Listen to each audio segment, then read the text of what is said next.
Praise the Lord. अजीजों, परमेश्वर ने एक सबसे अच्छा उदाहरण जो मुझे दिया इस बात को समझने को कि एक दिन जब मैं ईर्ष्या के विषय में शिक्षा दे रहा था, अपनी कल्पना का इस्तेमाल करो और इस बारे में सोचो। हमारा एक शरीर है पर वो अलग अलग अंगों से बना है। मेरे भौतिक शरीर का हर अंग अलग अलग तरीके का है और इसके कार्य, बनावट और क्षमताएं भी अलग अलग है। कुछ अंग बाहर से दिखते हैं जबकि कुछ छिपे रहते हैं और बहुत कम ही दिखाई देते हैं। और मेरे अजीजों, यदि हम परमेश्वर के वचन में देखें, पहला कुरिन्थियों 12 बाब में प्रेरित पौलुस यही उदाहरण देता है जब वो मसीह की देह यानी कलीसिया यानी कि चर्च की तुलना हमारे भौतिक शरीर से करता है। मेरे अजीजों, मेरी उंगली को अंगूठी पहनने को मिलती है और मेरी आंखों को देखने का आनंद मिलता है कि अंगूठी ने उंगली पहनी है, हालांकि आंख को अंगूठी पहनने को नहीं मिलती। अब अगर आंख को ईर्ष्या करनी होती और वो शिकायत करना शुरू करती कि वो भी अंगूठी पहनना चाहती है, और यदि ईर्ष्यालु आंख को खुश करने के लिए परमेश्वर को फैसला करना पड़ता और उसकी इच्छा पूरी करनी पड़ती, तो जरा सोचिए मेरा शरीर किस हाल में होता। मेरे अजीजों, यदि आप उंगली से अंगूठी उतारे और उसे आंख पर पहनने की कोशिश करें तो आप ये संदेश तुरंत समझ जाएंगे। यदि आंख को अंगूठी पहननी हो तो सिर को ऊपर की ओर ऐसे मोड़ना पड़ता और आंख बाकी शरीर को मार्गदर्शन दे ही नहीं पाती क्योंकि वो देख ही नहीं सकती। मेरे इसलिए जो बात समझाने की मैं कोशिश कर रहा हूं वो ये कि परमेश्वर की कभी ये इच्छा नहीं थी कि हम सब एक से हों। इसमें मसीह के शरीर में हमें जो कार्य दिए गए उसमें असमर्थ रहते हैं। और ये भी कि यदि आंख अंगूठी पहनने की कोशिश करती तो उसे उंगली द्वारा अंगूठी पहनने को देखने का आनंद नहीं मिलता जो परमेश्वर ने आंख के लिए उपलब्ध कराया था। याद रखिए, उंगली को अंगूठी पहनने को मिलती है और आंख को अंगूठी देखने को मिलती है। आंख को रचा गया है कि वो देखने का आनंद ले जो बाकी के शरीर को नहीं दिया गया है। मेरे जो दूसरी बात स्पष्ट है, जब कोई व्यक्ति वो बनने की कोशिश करे जो उसे बनाया ही नहीं गया है तो इससे उसके आनंद में भी रुकावट आती है जो उसका हो सकता था यदि वो अपने शरीर को सही स्थान ग्रहण करता और उस जिम्मे को पूरा करने में संतुष्ट होता जो परमेश्वर ने उसके लिए रखा है। मेरा निज विश्वास यह है कि एक कारण यह है कि लोग जो स्वर्ग जाने वाले हैं वो स्वर्ग की इस यात्रा का आनंद ही नहीं ले रहे। जैसे कि मैंने कहा था, परमेश्वर ने ये उदाहरण मेरे हृदय में तब डाला जब मैं शिक्षा दे रहा था। उन्होंने इसको और विस्तृत किया। हाथों और पांव का चित्र सुझाकर जरा सोचिए इस बारे में। जब मेरे पैरों को नया जूता मिलता है, मेरे हाथ बहुत खुश होते हैं, और यदि मेरे पांव बिना किसी मदद के जूता नहीं पहन पा रहे हो तो मेरा हाथ मदद करता है कि पांव अपने नए जूतों को पहन सके। और इसी तरह शरीर को व्यवहार करना होता है। किसी एक अंग को किसी दूसरे अंग से न ईर्ष्या करनी है, न जलना है। हर अंग जानता है कि परमेश्वर ने उसे किसी खास मकसद के लिए अनोखा बनाया है। मेरे अजीजों, शरीर में रहकर हर अंग उस कार्य का आनंद लेता है जो उसे दिया गया है। ये जानते हुए परमेश्वर की दृष्टि में कोई एक अंग दूसरे से बेहतर नहीं है। सब अंग जो है वो परमेश्वर की नजर में बराबर है। मेरे अजीजों, अलग अलग काम करने पर भी कोई एक अंग दूसरे से नीचा नहीं हो जाता। हर हिस्सा आजाद है अपने स्थान और अपने जिम्मेवारी का आनंद लेने के लिए और बिना हिचकिचाहट दूसरे अंगों की मदद करने के लिए जब भी जरूरत हो, हाथ पांव से ये नहीं कहता कि मैं नहीं कर रहा। खैर, अगर तुम सोचते हो कि इस नए जूते में जाने के लिए मैं तुम्हारी मदद करूं, तो यही बात नहीं रुकती। दरअसल मेरे ख्याल से मेरे पास भी जूते होने चाहिए। मैं तंग आ गया हूं।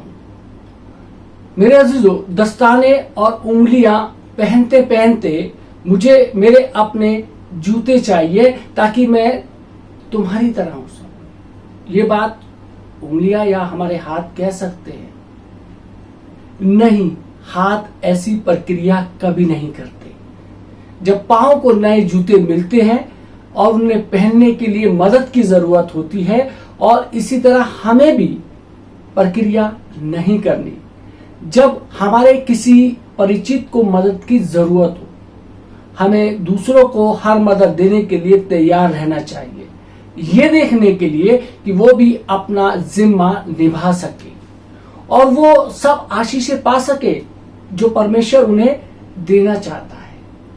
स्वयं से पूछिए, क्या मैं अपनी अंगूठी आंख पर पहन सकता हूं या पहनी है, या अपने जूते हाथ पर पहन सकता हूं? अगर आप ऐसा किए हुए हैं तो इसमें कोई शक नहीं कि आप क्यों इतने दुखी और आनंद रहित हैं। मेरे अजीजों, यूहन्ना की इंजील के 3 अध्याय में यूहन्ना बपतिस्मा देने वाले का एक शिष्य यूहन्ना बपतिस्मा देने वाले के पास एक शिष्य आके उसको खबर देता है कि यीशु ने वैसे ही बपतिस्मा देना शुरू कर दिया है जैसे यूहन्ना दे रहा था, और अब ज्यादा से ज्यादा लोग यीशु के पास जा रहे हैं उसके मुकाबले में जितने यूहन्ना के पास आ रहे हैं। मेरे अजीजों, यूहन्ना के पास ये संदेश एक बुरी मंशा से लाया गया था उसके चेलों के द्वारा। इसका मतलब था कि उसमें ईर्ष्या उत्पन्न की जाए, जलन उत्पन्न की जाए।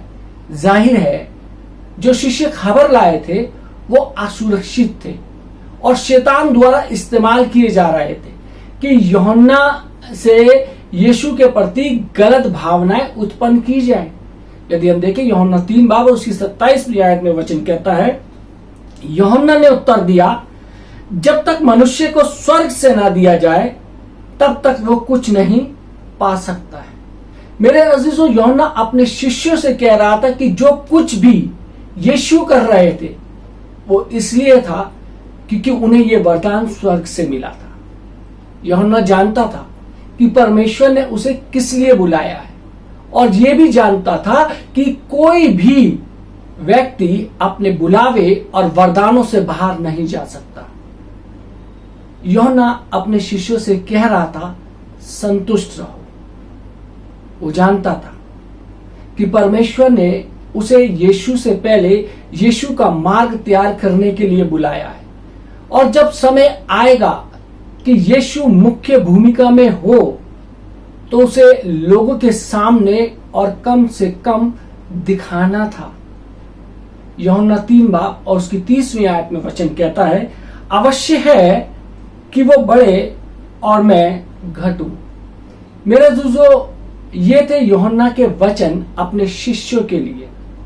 उस बयान के जवाब में जहां उसे बताया गया है कि भीड़ यीशु के आसपास जुट रही है, इकट्ठा हो रही है, कितनी महान आजादी यूहन्ना जी रहा था। मसीह में सुरक्षित होने का अनुभव भी उतना ही लाजवाब है कि हमें किसी के साथ प्रतिस्पर्धा की जरूरत नहीं है, किसी के साथ अपनी तुलना करने की आवश्यकता नहीं है।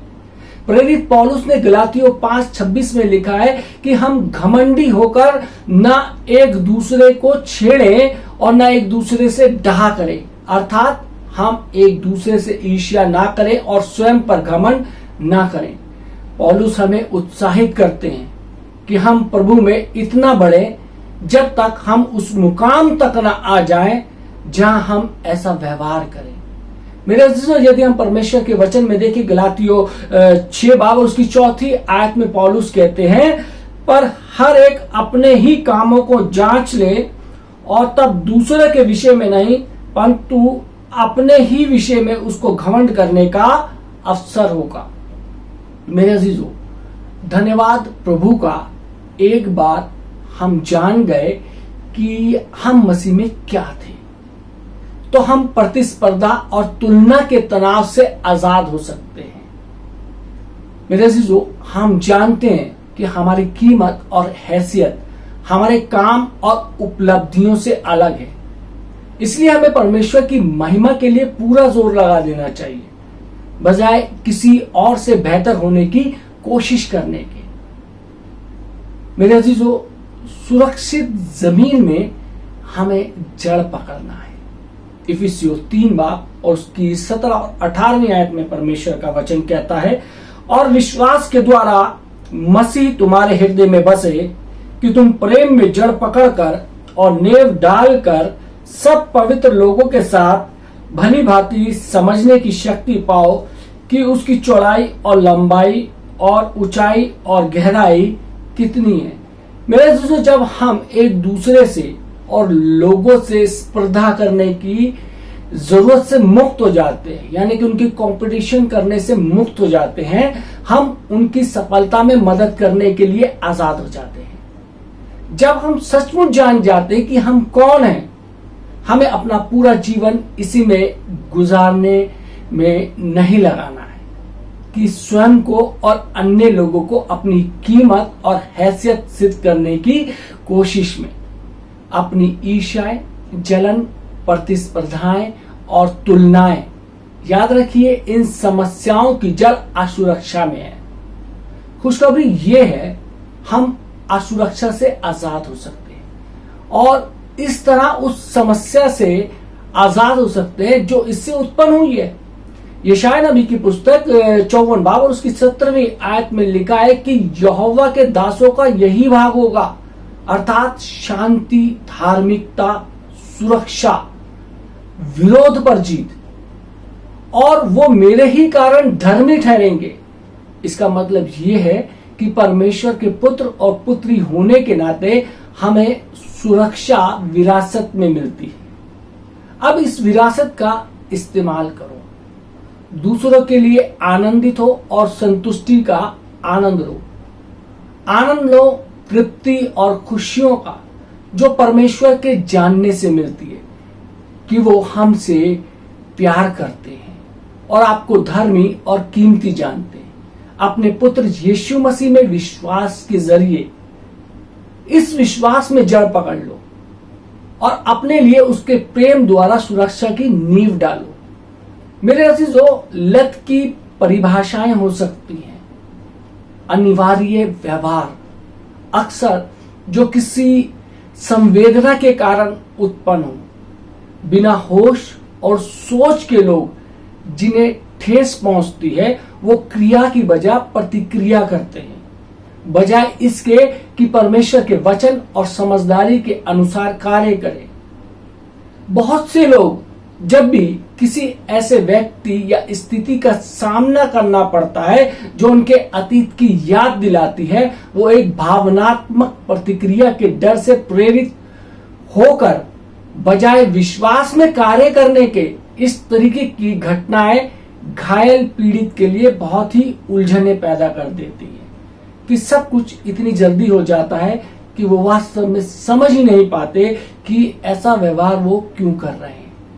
परमेश्वर ने मुझे भावनात्मक एडिक्शन यानी कि लत के बारे में सिखाया है कि इस तरह कैसे लोग इसके किस तरीके से इस एडिक्शन के, इस लत के शिकार हो जाते हैं। भावनात्मक एडिक्शन जिसे बोल सकते हैं, और अपने शरीरों में कुछ रासायनिक पदार्थ डालने के लिए मजबूर होते हैं, जैसे कि ड्रग्स, शराब, निकोटीन, कैफीन, चीनी।